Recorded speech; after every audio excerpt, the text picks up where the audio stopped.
Casi las 9 de la mañana, seguimos con más Arriba Gente y ya nos metemos en nuestra primera entrevista.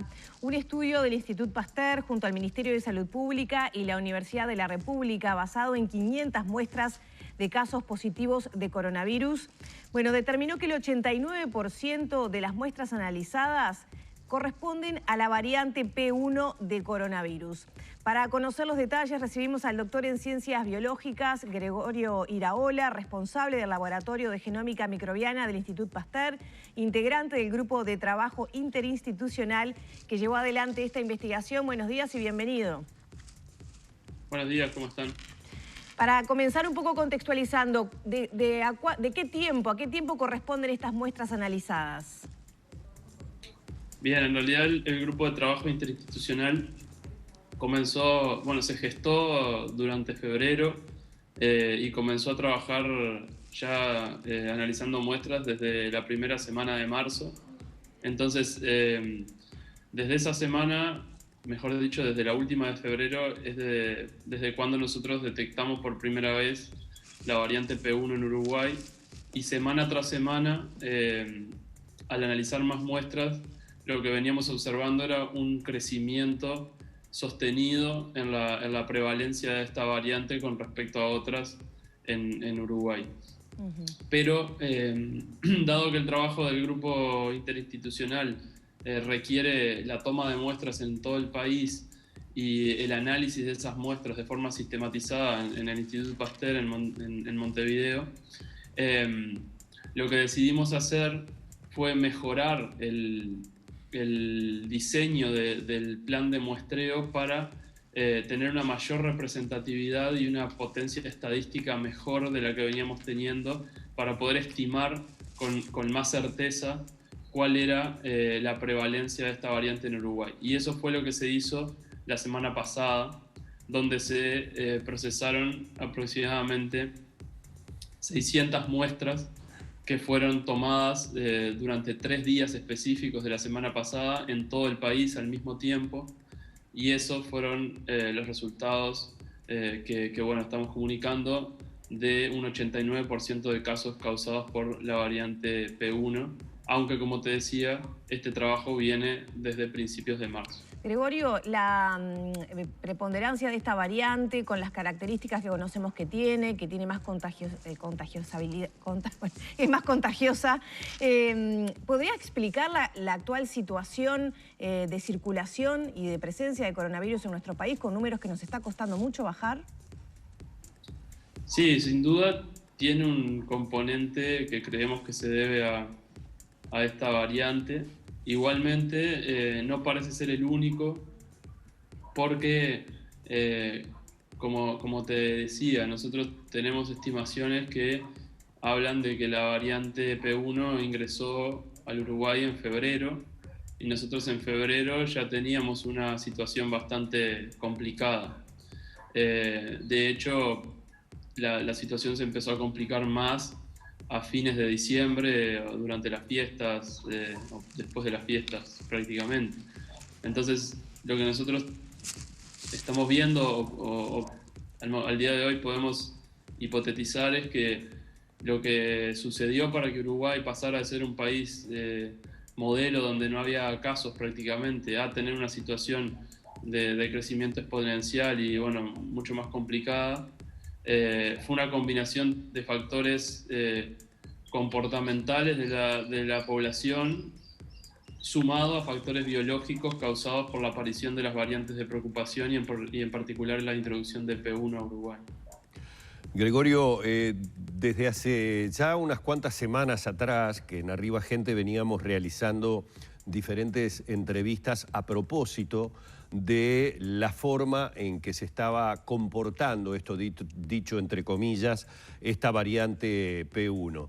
Desde la aparición, que recuerdo que las noticias que dábamos era de que tenía todavía una muy baja incidencia, que había aparecido en algunos departamentos del país, no en todos, siempre haciéndonos los científicos la advertencia, nosotros los periodistas, de que hablábamos de muestras. Lo que sí podemos decir, me da la sensación en este momento, es que más allá de que en aquel momento se tuviera cautela como para hablar de una prevalencia de la P1 en los contagios, evidentemente ahora ya es una realidad, es decir, las cifras y la rapidez con la que se ha multiplicado daría la sensación de que evidentemente es la variante de mayor circulación en nuestro país. Sí, eso no parece haber dudas. De hecho, como tú bien decías, imagínense que a fines de febrero, principios de marzo, teníamos básicamente la ausencia de la variante P1 en Uruguay, y un mes y medio después, es decir, a mediados, fines de abril, llegamos a estos números que estamos mostrando ahora, que superan o casi llegan al 90% de casos causados por esta variante, y que no solo eso, sino que tenemos casos en todos los departamentos.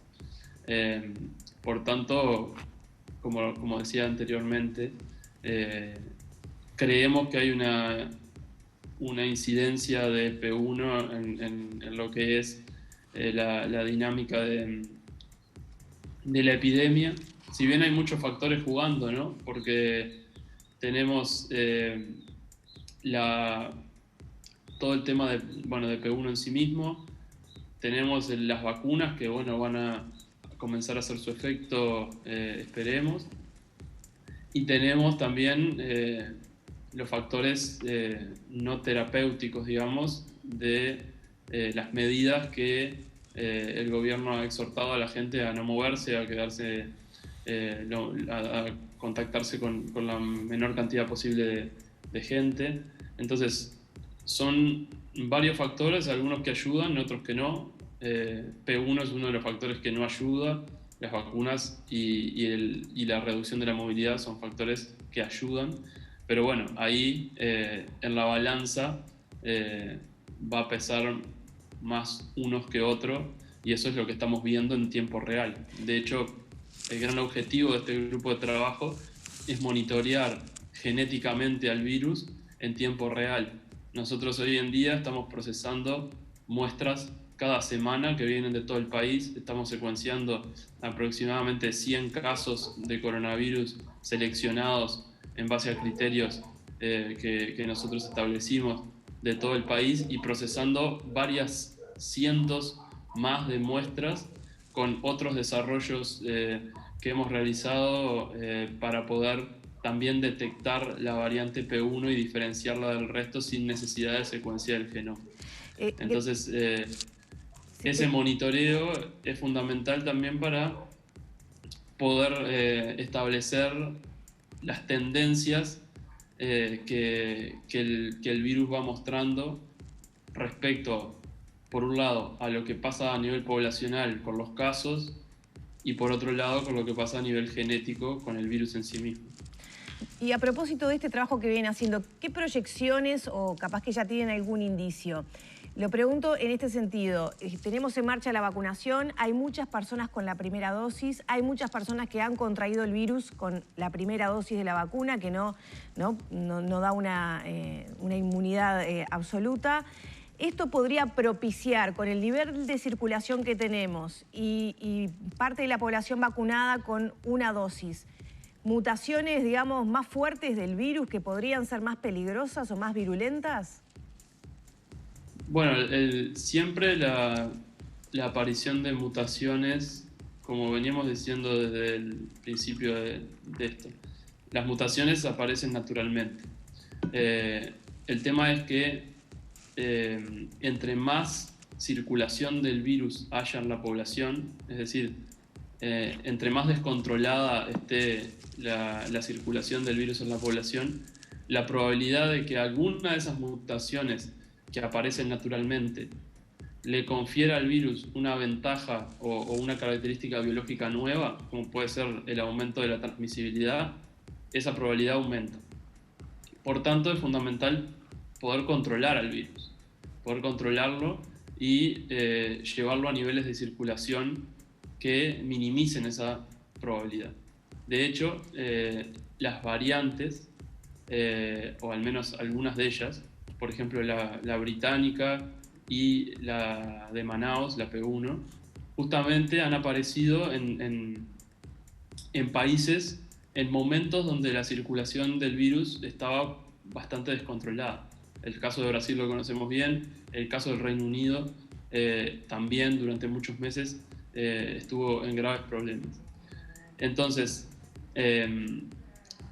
sí es verdad que entre más circule el virus en la población, se maximizan las probabilidades de que mutaciones que le confieran alguna característica biológica distinta puedan aparecer y diseminarse. De hecho, las últimas 2 semanas en Perú y en Ecuador, gracias a un trabajo similar al que nosotros estamos haciendo en Uruguay de monitoreo en tiempo real de las variantes, lograron detectar una nueva variante que ahora la están estudiando en esos países porque comenzaron a ver que rápidamente aumentó su frecuencia y bueno, podría llegar a tratarse de otra nueva variante de preocupación además de las que ya tenemos. Entonces, la única manera de darnos cuenta de eso es justamente estar mirando qué pasa con el virus a nivel genético de forma continua, como afortunadamente lo estamos pudiendo realizar en Uruguay.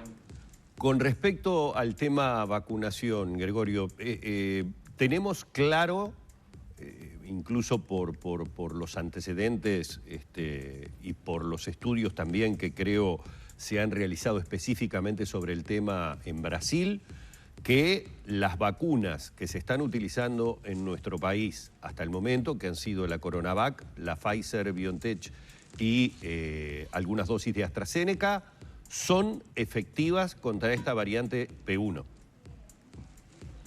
Sí, la efectividad decrece, pero aún son lo suficientemente efectivas como para al menos evitar en forma muy significativa el ingreso a CTI, en otras palabras, el desarrollo de una presentación grave de la enfermedad. Bien. Que eso es lo fundamental, porque incluso cuando no hablábamos de las variantes, sí sabíamos que las vacunas en realidad no previenen el contagio. O sea, hay muy pocas vacunas que previenen el contagio. Lo que sí hacen las vacunas es, si una persona se contagia, evitar o bien que desarrolle la enfermedad sintomática o que los síntomas sean mucho más leves a que si no estuviera vacunado. Y en el caso de SARS-CoV-2, lo más importante es que las vacunas logren evitar que la gente que se contagia termine siendo hospitalizada y termine requiriendo de cuidados intensivos. Y obviamente que termine evitando la muerte. De esto que decís, prácticamente se impone que las vacunas tendrán que ir actualizándose cada X cantidad de meses. Eso lo va a determinar la biología del virus. Si somos capaces de controlar las situaciones epidemiológicas que hoy en día tenemos en nuestros países, tal vez no sea necesario actualizar las vacunas, pero si surgen nuevas variantes y esas variantes muestran características biológicas nuevas y en concreto una capacidad de escapar a la respuesta inmune generada por las vacunas en mayor medida de lo que le hacen las variantes actuales, sí seguramente sea necesario que estas vacunas sean actualizadas como son actualizadas muchas vacunas que ya conocemos, ¿no? No es algo raro ni algo de temer que esto pueda suceder. De hecho, probablemente los fabricantes de vacunas hoy en día ya están pensando o trabajando en esto. Y ya para cerrar, cuando tú mencionas tener controlado el virus, ¿a qué cifras deberíamos llegar para pensar que tenemos controlada la pandemia o la circulación del virus? Tendríamos que llegar a Rs menores a 1 para asegurar que la epidemia no está creciendo en el país.